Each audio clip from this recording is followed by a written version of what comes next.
¿Sí? Bueno, sí me escucharon. Okay. Bueno, es un placer pues, ver estudiantes, ver académicos, ver gente pues, de otras instituciones, no solamente de la UNAM, y saber que están siendo parte del auditorio, aún fuera de estas instalaciones. También es motivo de satisfacción no solamente la presentación del día de hoy, sino todas las conferencias que forman parte de este panorama, que es un trabajo inter, multi y transdisciplinario, y es lo que se ha estado cultivando en este centro desde su inicio, y en la actualidad han cobrado gran auge este tipo de investigaciones. Entonces, esto ha dado lugar a la colaboración no solamente entre instituciones académicas nacionales, sino a la participación con otras instituciones de otros países. Quiero mencionar que este tipo de actividades da realce y no dudo en mencionarlo, en ver la importancia que tiene este centro de investigación en los problemas de nuestro país, y es un empuje muy fuerte para lo que queremos ver en poco tiempo, que es el Paso Instituto. Bien, sin mayor preámbulo, quiero platicar sobre la semblanza del doctor Jonathan Kahl. Él es profesor de Ciencias Atmosféricas en la Universidad de Wisconsin, campus Milwaukee. Tuvimos oportunidad de que estuviera en 2003 en una estancia académica.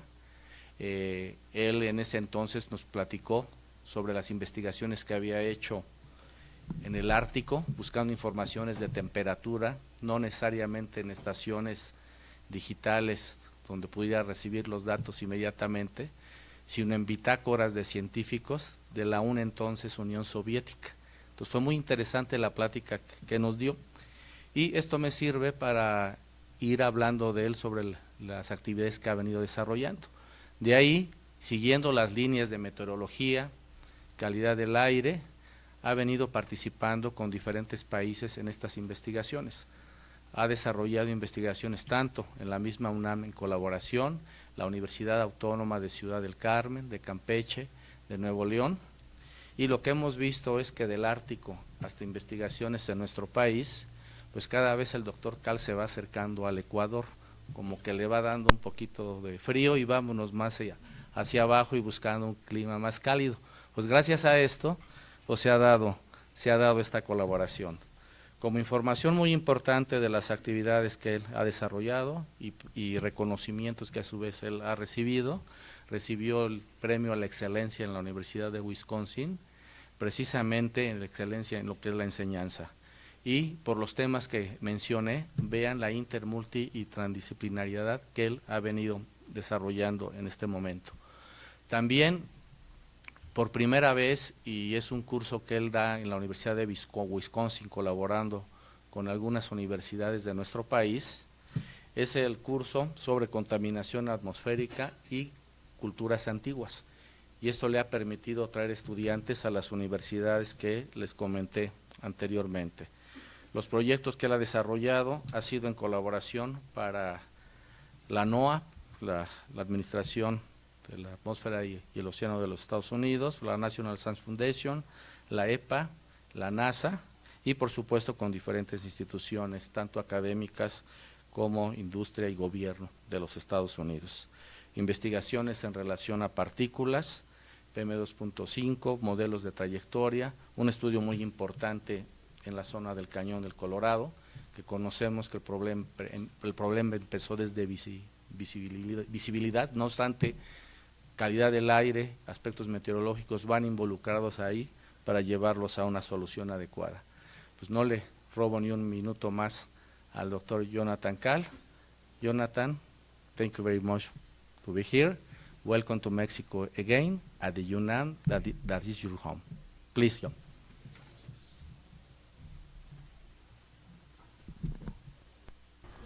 Okay, can you hear me? Okay.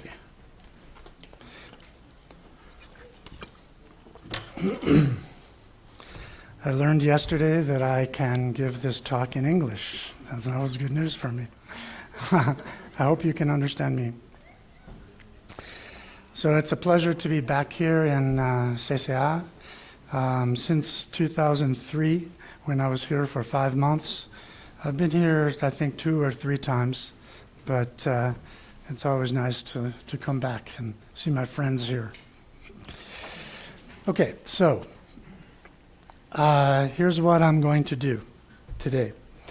I'm going to tell you about atmospheric trajectory models, which is the main type of Lagrangian model that I use. I'm going to show you some examples of how they can be used to support air pollution studies, and also I'm going to give a more detailed talk about a particular project where we used Lagrangian models to create an improved model to estimate concentrations of fine particulates. And I'm also going to show you some pictures of the Green Bay Packers, my favorite football team. I learned a few years ago, actually back in 2003, that a lot of Mexican people are interested in American football.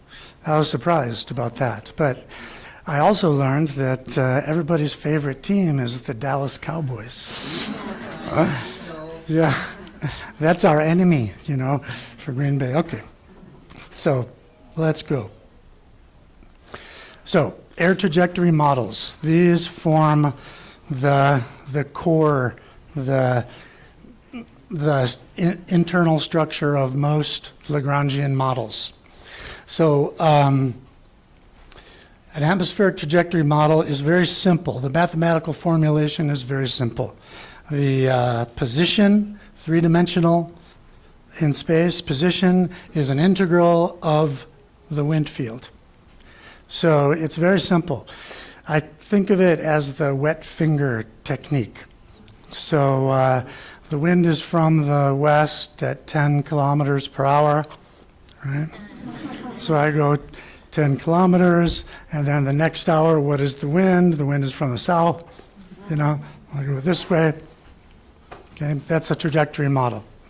And the numerical formulation, the numerical solutions to the integral are a little bit more accurate than this. I just show these to demonstrate that it's a very basic, simple model. Now, there are not very many atmospheric trajectory models in the world that people use. Now there's High Split, and there's a European one called Flexstra, and the Japanese Meteorological Service have another one. The reason that there are not very many trajectory models is not because the models are complicated. They are not complicated. It's because managing the data is complicated. When you use a trajectory model, you want to ask a question, you know, where the air that's here now, where was that air 1 day earlier, 2 days earlier? So you need to have meteorological data for everywhere. The whole world, three-dimensionally, all the altitudes, and not only winds, also temperature and other variables. So that's the reason why there exists only a few trajectory models. I used to manage one trajectory model, and I gave it up after 5 years because managing the data is an enormous task. Okay, so there's 2 types of trajectory models, forward and backward. So this is an example of a forward trajectory model. So the equation is solved here. Actually, I'm supposed to stand here, I forgot. The equation is solved, so the final position is equal to the initial position plus the wind speed at that initial position times a time increment. And then again, as many times as you need. So here's a result. So this is one particular trajectory that I calculated just to demonstrate. It starts in Monterrey, Mexico, and it shows that the air moves in this direction. Okay, and here something strange happens with the winds, so it does this. And, okay. Now the atmosphere is three-dimensional. Winds are three-dimensional. So this is a two-dimensional representation. Here's the third dimension. So this trajectory, just a sample, was programmed to begin at 500 meters above the ground. So as it moves towards the southwest, it rises a little bit and then it sinks. And okay, so you have the vertical component and the horizontal component. Now, this is a backward trajectory, so it's the same model except we use a minus instead of plus. Okay, so that's like this. I go backwards. Okay, like that. Okay, it's the same concept. So here is a backward back trajectory for Monterey, and it shows that on this particular day, the air that was sampled or the air that existed in Monterey came in this direction along that path. Okay, and this is the again the vertical component. So this horizontal coordinate here in southern Mexico corresponds to this point. So as it moved north vertically, it followed this path. Very nice, right? The models, very useful. Forward trajectories, they can tell you if you have a pollution source, you want to know where will the pollution go. Forward trajectories are an excellent tool for that. Backward trajectories, you have an air sample and you want to know where the air came from. If you have contaminants, you might want to know what are the likely sources of those contaminants. So backward trajectory models can tell you that. But as I wrote here, these models are very dangerous because it is very easy to interpret them incorrectly. So here, for example, is a line on a map. Oh, on this day, the air in Monterey came from here. You know? Okay, finished. Okay. A trajectory model is only an estimate. Also, there are a lot of uncertainties in the estimate. Another thing to remember is you can think of the trajectory here as an estimate of the path of an air parcel. So in meteorology, we have this concept of an air parcel, which is a small unit of air. I like to think about it as a balloon without the skin. Okay? A small unit of air that moves along and it retains its properties except pressure. Okay, it accepts the environmental pressure of wherever it goes, but its mass properties like pollutants and water vapor and so on are retained, and its temperature can change adiabatically, for example, but other than that, it's retained. Okay, so the trajectory model represents the movement of a small parcel of air. But in addition to that, you have diffusion. And diffusion is not represented in these models, at least not in this form. Okay? So maybe the air that was sampled here came from here, but maybe also it came from some other places. Okay. So here is a technique that can be used to evaluate the uncertainties. So I told you that the models are dangerous, and the danger is you can make an interpretation that's not terribly intelligent if you are not careful. So this is a simple method to be smart with trajectories. So let me show you.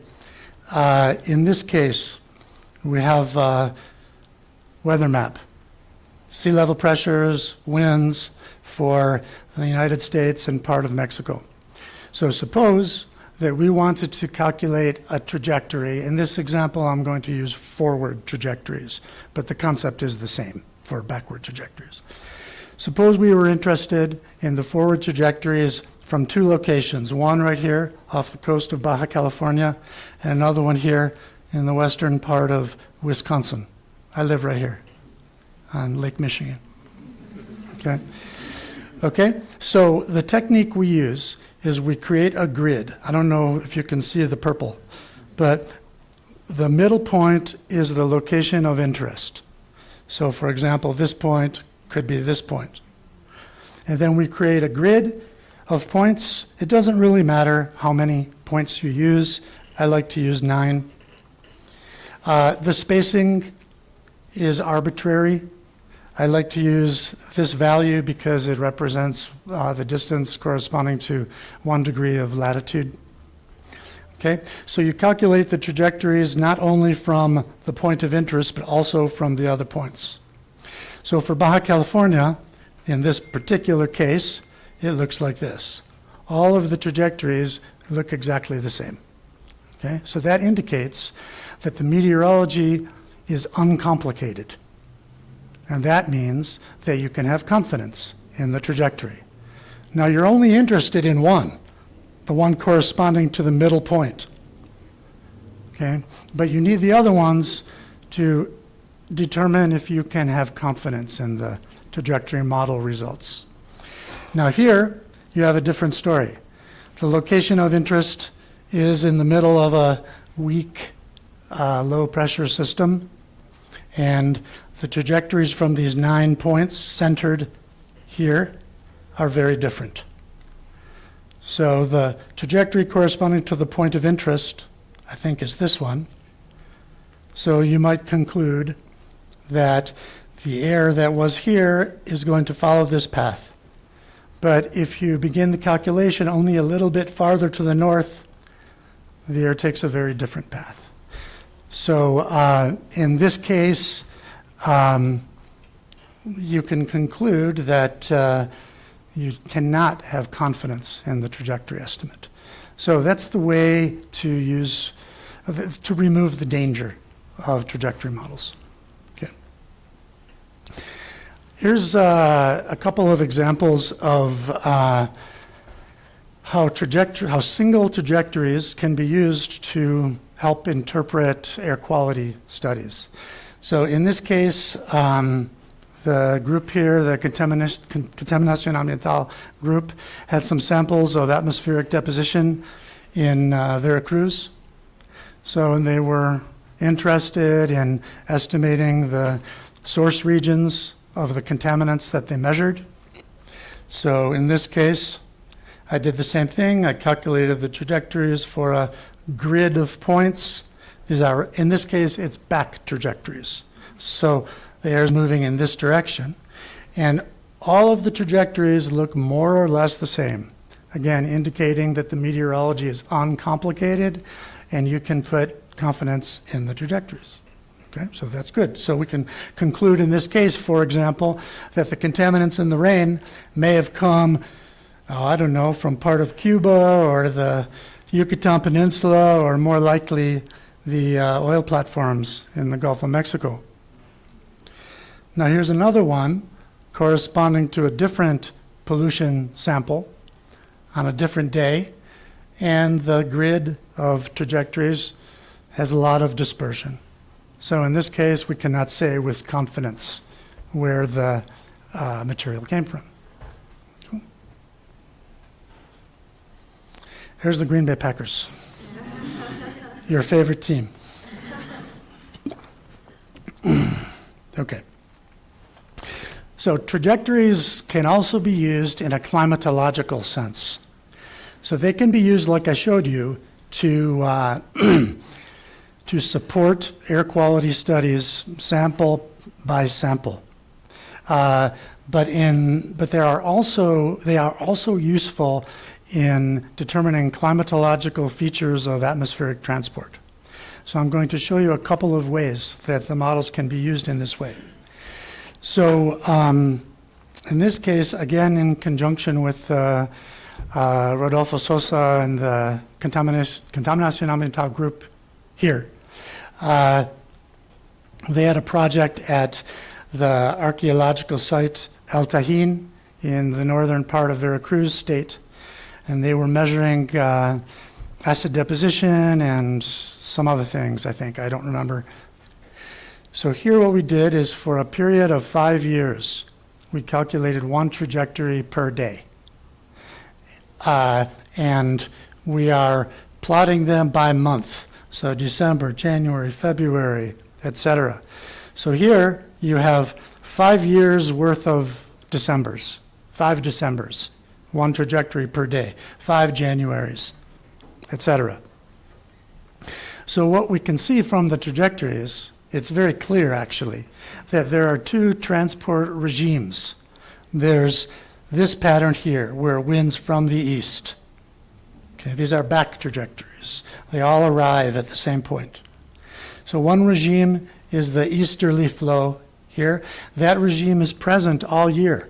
Every month has more or less half of the trajectories are from that regime. And in the summer months, June, July, August, trajectories are exclusively along that path from the east.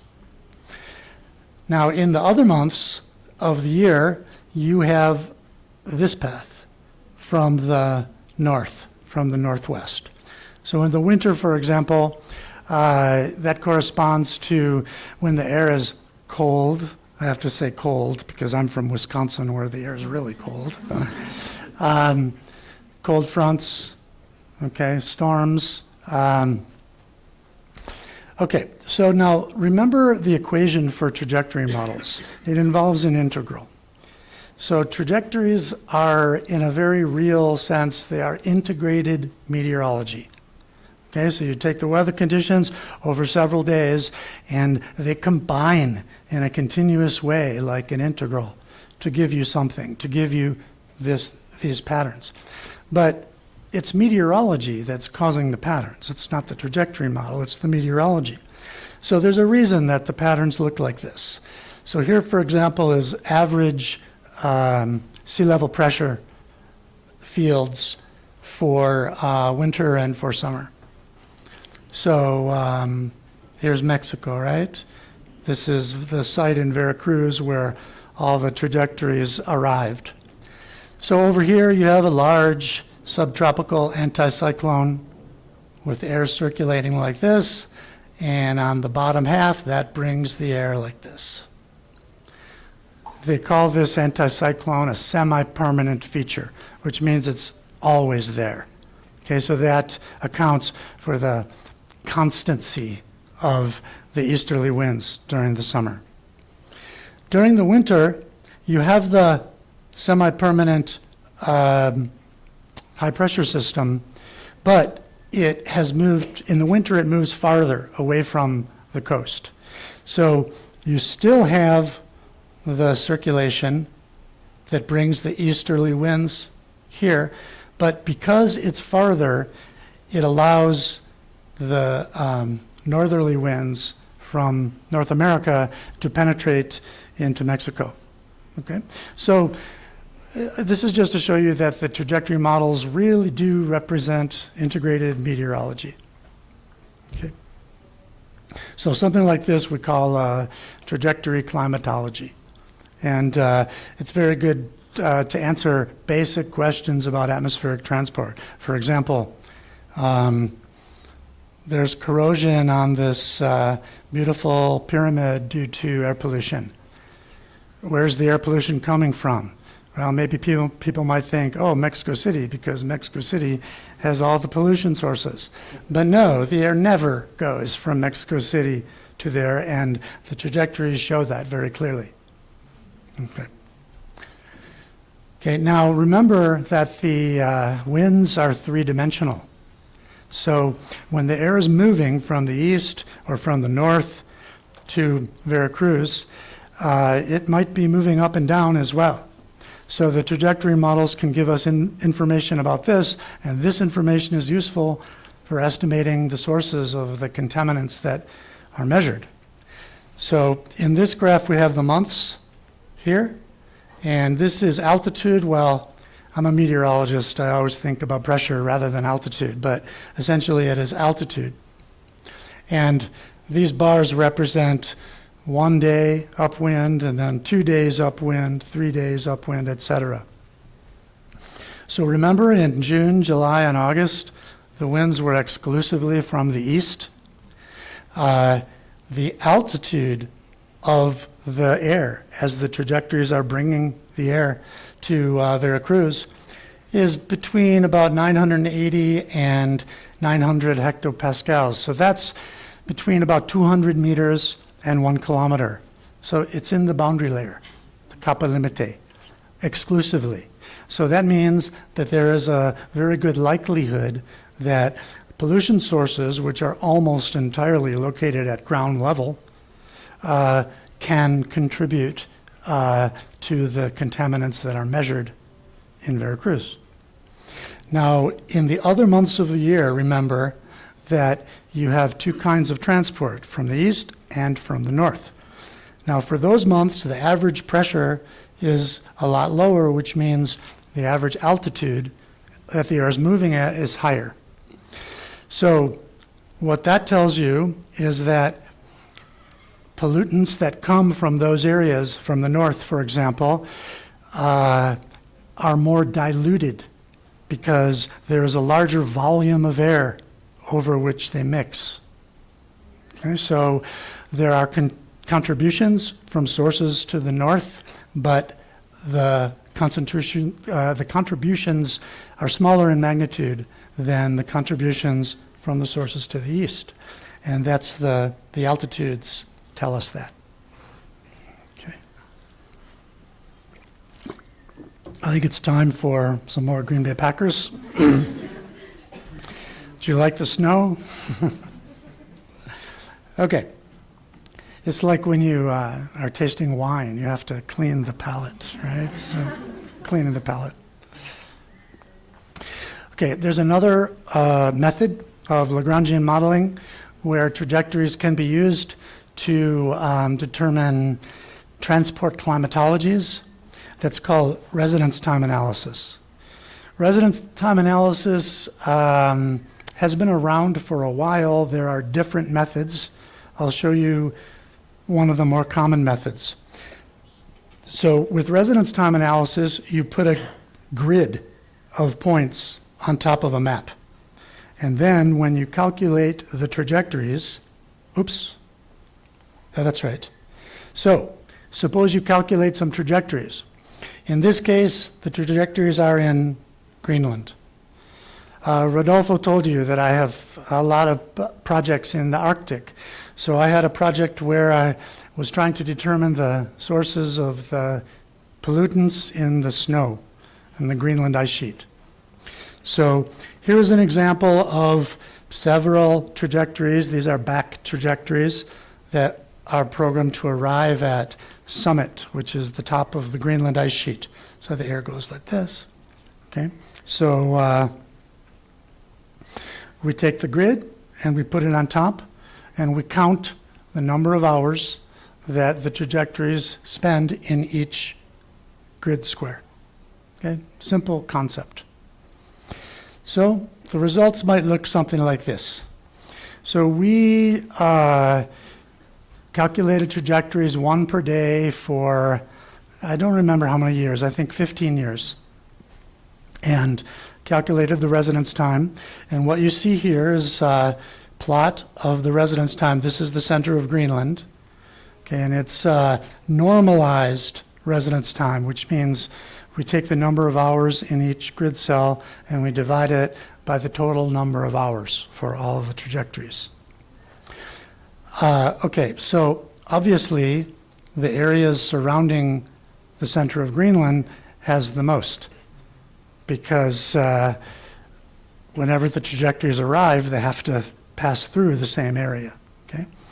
All right, so this represents the residence time or the transport climatology for every day for 15 years. This is the same, but only on the days that it snowed. Okay, so because we are interested for this project in determining the source regions for the contaminants in the snow. Okay, so the two patterns are very similar, but not exactly. It's a little bit difficult to analyze. So we created a difference field. So the one on the left minus the one on the right, right? So for every square in the grid, we take the residence time corresponding to snow days and we subtract residence time corresponding to all the days. So we get a difference field or anomaly field. So the red values are positive. So this tells us that on the days that it snows, the air preferentially comes from this area, which includes eastern North America. And on the days that it does not snow, the air preferentially comes from these areas. So for example, Northern Europe, Scandinavia, even though they are closer, they are not frequent contributors to contaminants in Greenland snow. It's more the North Atlantic and Eastern North America.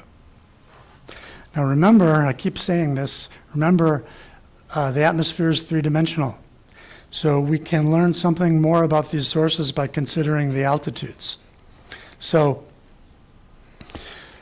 we have this grid where we count the residence time. So every time a trajectory passes through the grid, it passes at a certain altitude. So we record those altitudes. So what this shows is the average altitude, actually pressure. The average altitude that the trajectory takes when it passes through every region.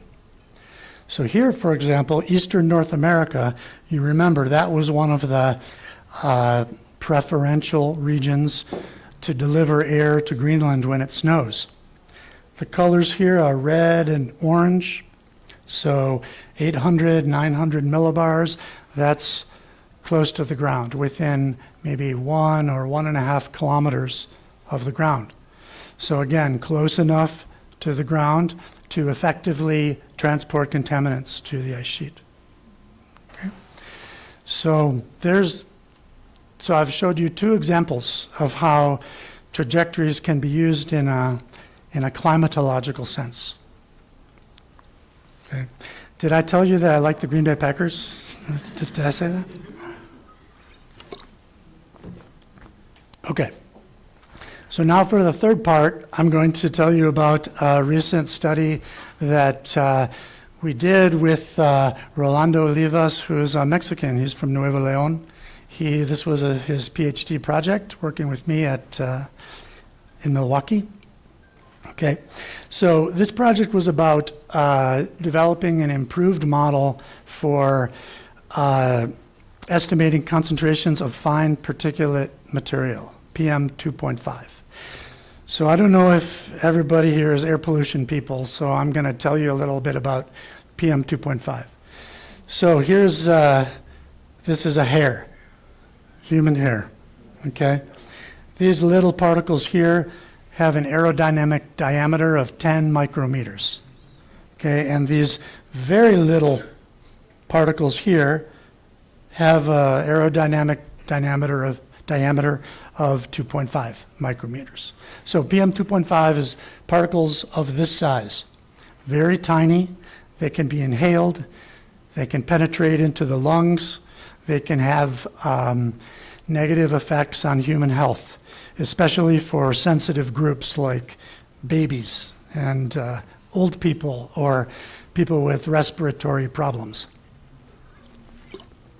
Okay.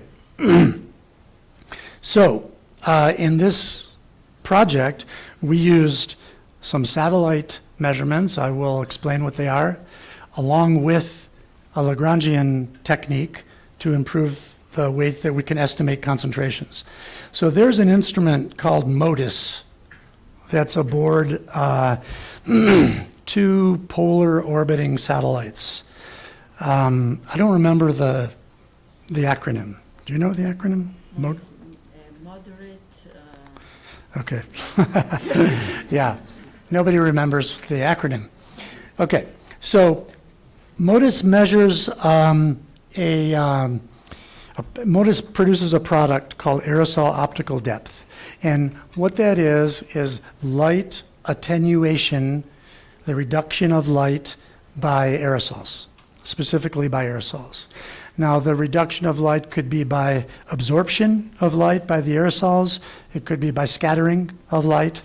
They're both included in the aerosol optical depth product. So the larger values mean more attenuation, okay, more light reduction because of the aerosols. So in this particular day, here's the Great Lakes, North America. So the highest values are red. So this area here, corresponds to forest fires in Canada. And this is a satellite, a visible satellite image, also available from MODIS. You can see the forest fire plume here, okay, and also here. The winds, these are where the fires are. The winds are moving the plume over here, so you can see the higher values of optical depth here. Okay, so this is the product. Okay, so the state of the art for using aerosol optical depth measured by satellite to estimate PM 2.5, the fine particles, looks like this. It's a simple regression model. Okay, so you have some measurements of PM 2.5, maybe for a year, and then you also have the aerosol optical depth data from the satellite. You perform a simple regression model, you have an equation. So then maybe you have a day where the PM 2.5 instrument is not working, no problem. You can use the satellite measurement and this equation to estimate PM 2.5. That's how it works. It's very simple, and this is basically the state of the art, right? There are some problems with this method. Okay, one of the problems is that aerosol optical depth measurements can only be made during the day. Okay, so you cannot use this method at night. Another problem is that aerosol optical depth data is not available when it's cloudy, when there are clouds. And there are often clouds, more in some places of the world than others, more during some times of the year than others. And the third problem is that not all aerosols are the same. Okay, the thing that you are trying to predict, pronosticar, is aerosol concentrations near the ground. Most of the aerosols are near the ground, but not all of them. Some might be higher up in the atmosphere, and those contribute to the aerosol optical depth, yet they are not represented in this model. So this model, it's a nice idea, but there are some problems. Okay, so we had an idea that we can improve this model, this regression model for PM 2.5 by using what we call Lagrangian predictors. So the idea is this: if you measure aerosols here, usually those aerosols came from somewhere else. So they were scattering light or absorbing light somewhere else, upwind, maybe for 2 or 3 or 4 days before they arrived here. Okay, so the satellite should be able to see your aerosols now where they were yesterday. Okay, and also, as aerosols age, as they get older, their light attenuation properties change a little bit. So with this in mind, we added several terms to the regression equation. So this one with the 0, it means aerosol optical depth in situ, at the location where you want to know PM 2.5. This one represents 3 hours upwind. So using a trajectory, you can determine, a backward trajectory, you can determine where was this air 3 hours upwind. This is the aerosol optical depth at that location. Okay, and 6 hours upwind and 18 hours upwind, etc. Okay, so that's the improvement to the model that we proposed. Okay, so let me show you some things about the model. So here is the simple model. Okay, the first model, the state of the art. You have observed aerosol concentrations, and these are the predicted ones based on the simple regression model using only aerosol optical depth in situ. And you can see that the model, this is the R squared, right? The square of the correlation coefficient, that it has some skill in reproducing the PM 2.5 values, but not very much.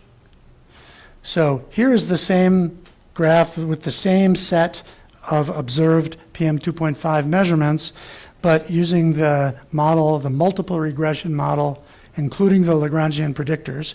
And you can see that the model improves a lot. So with the R squared of 0.5, that corresponds to a correlation coefficient of 0.7, which is not bad in the world of air pollution. Okay, now there are some problems with this method, some logistical problems. So this is the aerosol optical depth field for one particular day. You can, and it's the whole world here. So the coverage over the whole world is pretty good, but it's not perfect. There are some areas where there are no data, and that's because the satellite was on the other side of the Earth at the time. And there are other areas like here where there were clouds all day, so there are no measurements. So you have, with this model, you have a problem because you can only use aerosol optical depth when it's not cloudy. But that problem is multiplied because it has to not be cloudy at your location of interest. It has to also not be cloudy 3 hours upwind and 6 hours upwind, etc.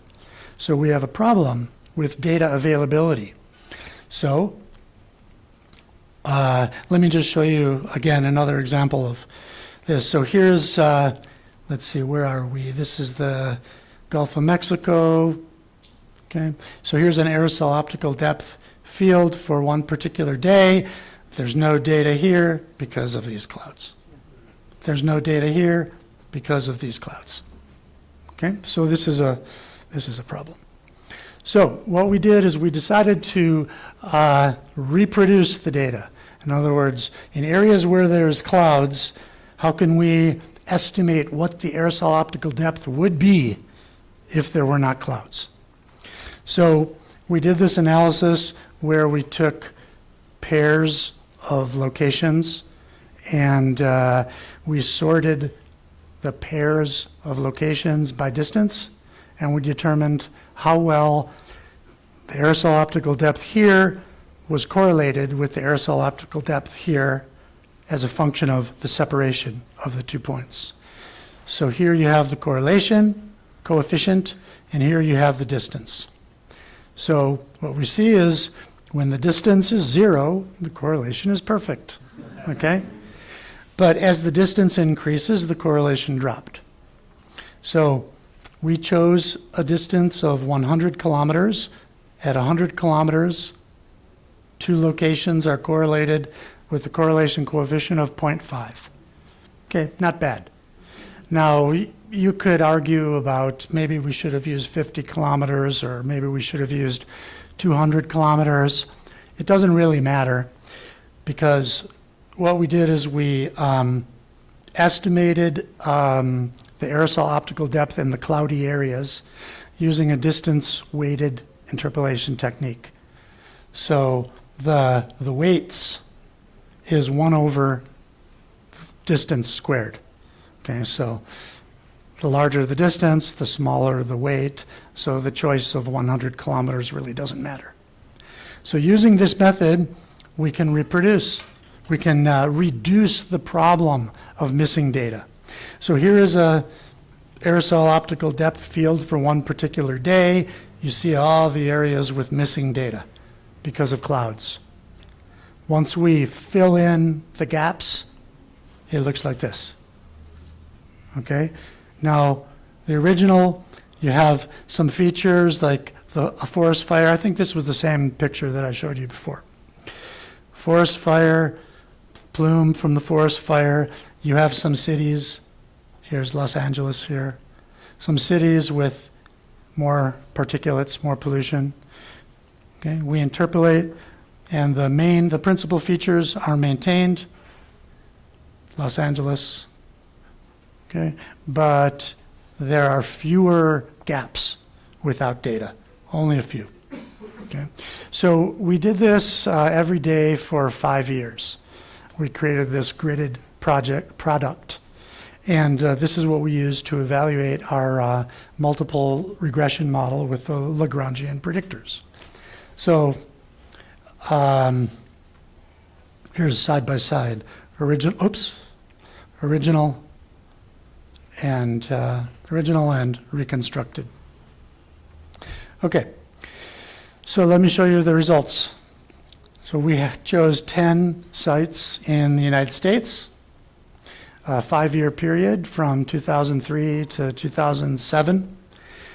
We used one measurement every day. Okay, so here is the results for the simple regression model, right? Only one, that AOD 0. Okay, 200 samples. Now, why 200 samples? 5 years has a lot more than 200 days, right? Well, even with this method of estimating the AOD in cloudy areas, there are still a lot of areas that don't have data. Okay, so it reduces the sample size tremendously. Okay, so this is the R-squared value, the square of the correlation coefficient. So with the simple model, it's not very good. And the median R-squared value is less than 0.1, not a very good model. When we use the multiple model with the Lagrangian predictors, the model skill improves tremendously. Okay, it's still not that good. We need to improve it more. This is a control that we used, and in our case, the control is we used the model with the Lagrangian predictors, but the Lagrangian predictors corresponded to random locations. That was our control. Okay. So these results were for all year. So here we have results by season, and we see that the model performance in every season, you have the simple model, the new model, and the control. So we see that the results are different in different seasons. So that gave us the idea to include some more predictors in the equation that identified the season. So we did that. So we did it in 2 ways. We included the seasonal predictors in the simple model with only one AOD value, and we also included them in the multiple model with the many AOD values. So these are the new variables, CAT. Okay, they are seasonal categorical variables. They have a value of 1 or 0, depending on the season. And what we find is, let's see, So here was our simple model that you saw before. Here's the multiple model that you saw before, represents an improvement. Here is the simple model, including the categorical variables. So that is provides a lot of improvement compared to the regular state-of-the-art model. And in fact, surprisingly, well, I was surprised, it actually provides more improvement than using the Lagrangian predictors. Now, the Lagrangian predictors also improves this model. So the best is a model with the Lagrangian predictors and the seasonal variables. So for all of our data, we were able to improve the median R-squared value from less than 0.1 to 0.3, a factor of 4 improvement. We thought that was pretty good. Okay, so a correlation an R-squared value of 0.3 corresponds to a correlation coefficient between 0.5 and 0.6. Okay. Here are the results of the multiple plus seasons model for our individual sites. So you can see that the the performance, the model performance is different from place to place. In Milwaukee, it's the best because it's Milwaukee. But it varies, and probably the reason for this has to do with where the aerosols are generated. I mean, the whole idea of including the Lagrangian predictors is to include the optical effects of aerosols as they age. Okay, if you're in a polluted place, most of the aerosols in the atmosphere are very young. They were generated right there. So the aging doesn't add as much, and that might be the reason why some of the other models don't perform as well. Okay, so the conclusions I have for this final part of the talk, the PM 2.5, is that the Lagrangian variables, they improve the model. Seasonal variables also improve the model. And of course, you put the two together, you get the best improvement. So finally, I want to thank my friends at CCA, especially Rodolfo Sosa, for inviting me. And I hope this was interesting for you to see sort of an overview of Lagrangian models and what you can do with them and how they can be used in air pollution studies. And I'll be happy to answer any questions.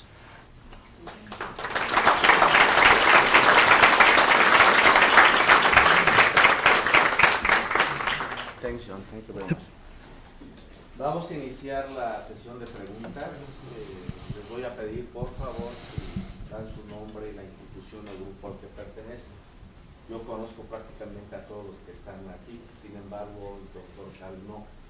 Y darle la información, o sea, que se identifiquen, pues le va a permitir percatarse de la diversidad de tanto de académicos, de estudiantes y de instituciones que están aquí involucradas e interesadas en su tema.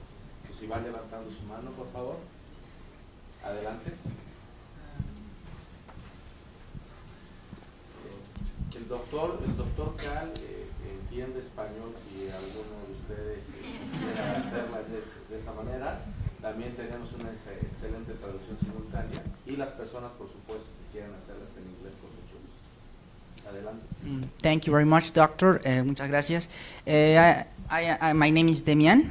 I study geography, and I am from the Faculty of Philosophy of Letters from UNAM. I have a question.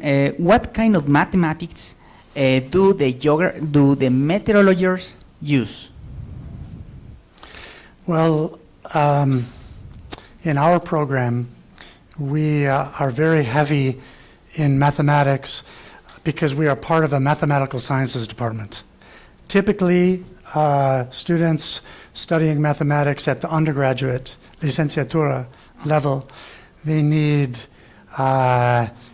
2 semesters of calculus and differential equations and maybe numerical methods.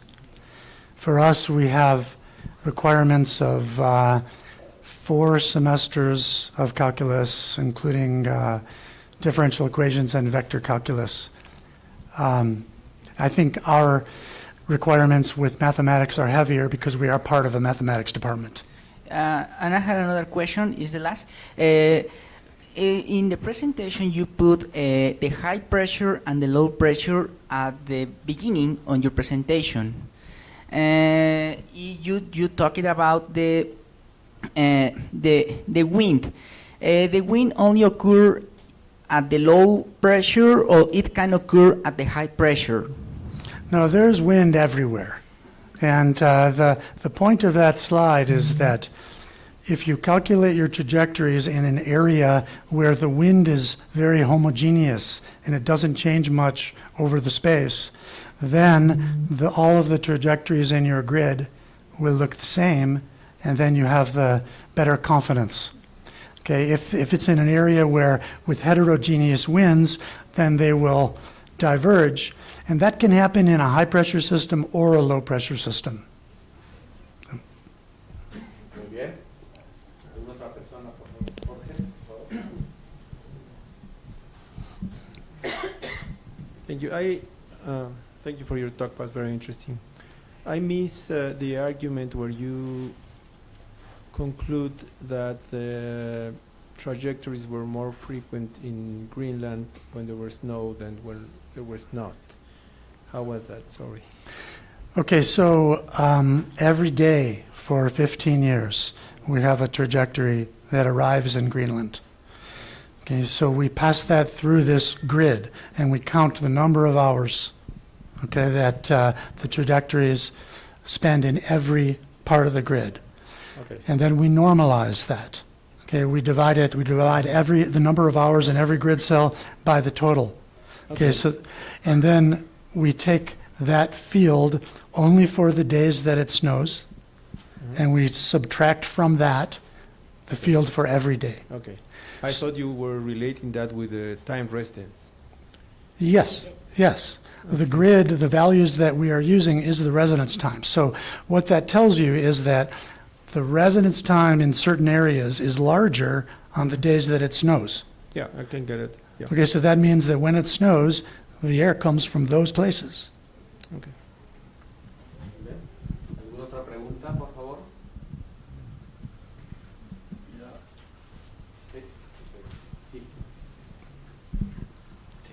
Thank you. My name is Alejandro. I come from CEDEMA, from Environmental Agency. My question is about the clouds. When we try to adjust a model, any model, we shouldn't use images with clouds. But if I have 2 images, there's no problem. But if I had 1,000 of images, how can we remove that clouds or that days with clouds? Any? Well, that's idea? a difficult question. It depends on the application. Clouds exist. They're a very important part of meteorology and of climate. In the case of aerosol optical depth, in that case, clouds don't really matter. Okay? Some source area can contribute pollutants to another area if there's clouds or if there's no clouds. So for that reason, we had no problem removing the clouds. Okay? But if you are doing something else, like a meteorological model, you can't remove the clouds because the clouds are part of the system. So without knowing more specifics, it's hard to answer your question. In relation to PM25 estimation. Yeah, well, if you use aerosol optical depth, then the clouds, in a certain sense, the clouds don't really matter. So you can remove them, but it's difficult to remove them. We created one method for removing, well, not completely, but for reducing the missing data areas. So that's one suggestion. You could use a method like that. Okay. Another question: if I want to compare the estimation in an image or the result image, the result grid, I have also monitoring station in the ground, but there's only one point.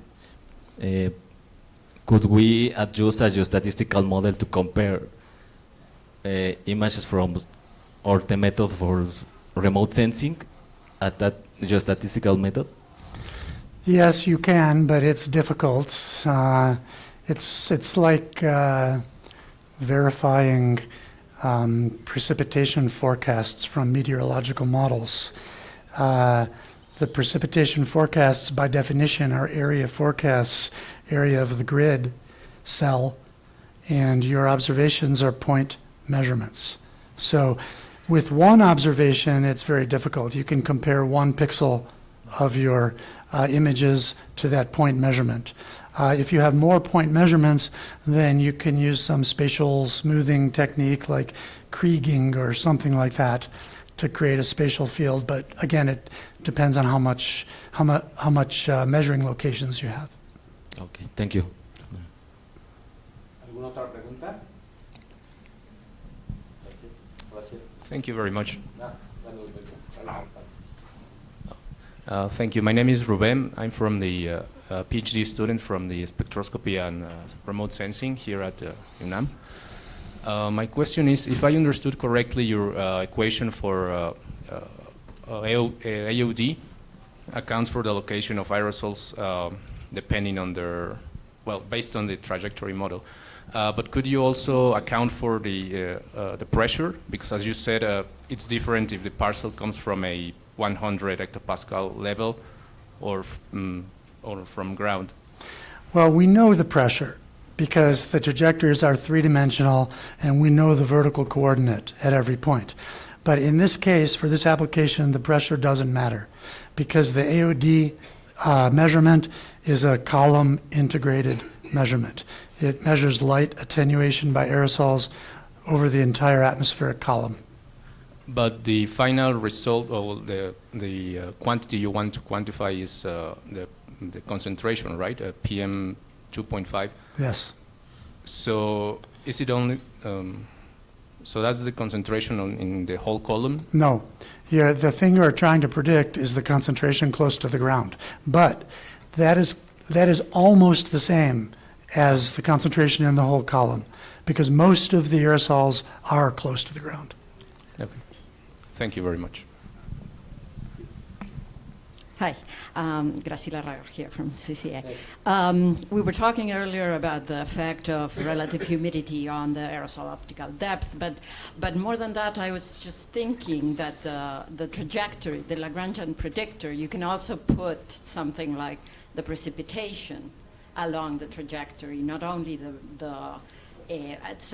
so even though you might have a trajectory that goes over a source, if there is precipitation between the large source and your receptor site, then a lot of it would have been scavenged. So perhaps we could also refine some more, putting some other predictors, like precipitation along not only the category of the season. Yes, that's a good idea. We thought about including meteorological variables in the regression, but in situ, not upwind. But that's a good idea. For example, Lagrangian relative humidity. High split, which is the trajectory model that most people seem to use, that has an option for outputs of relative humidity and up. Yeah. Right. So that's that would be interesting to try.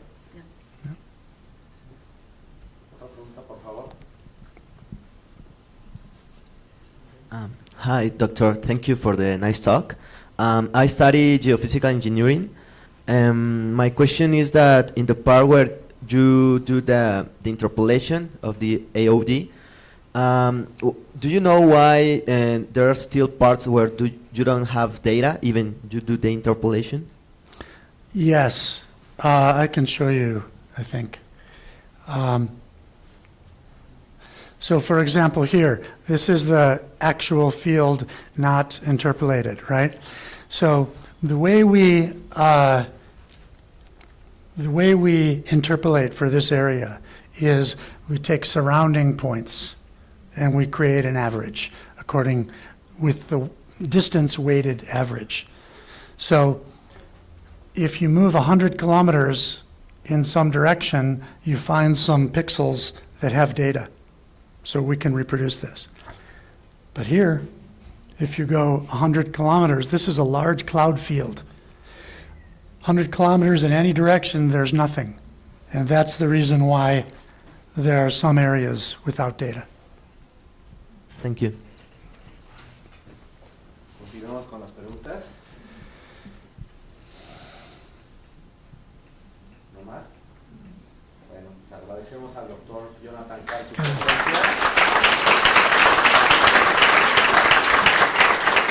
Va a continuar en el centro. Siguen abiertas las puertas para las personas que gusten platicar. Thank you very much.